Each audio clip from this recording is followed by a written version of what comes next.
Open the package. The first one is Quick Start Guide. Now you can see hard carrying case, extension cord, and USB adapter. Hard carrying case can protect the device, and the spring snap hook helps you carry the device conveniently. You can have a quick glimpse of smartphone module.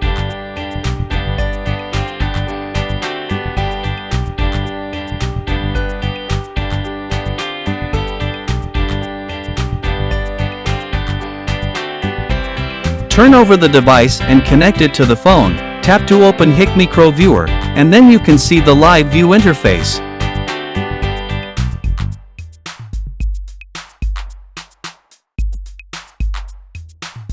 Connect one end of the extension cord to the device and the other end to the phone, and you can see the live view interface.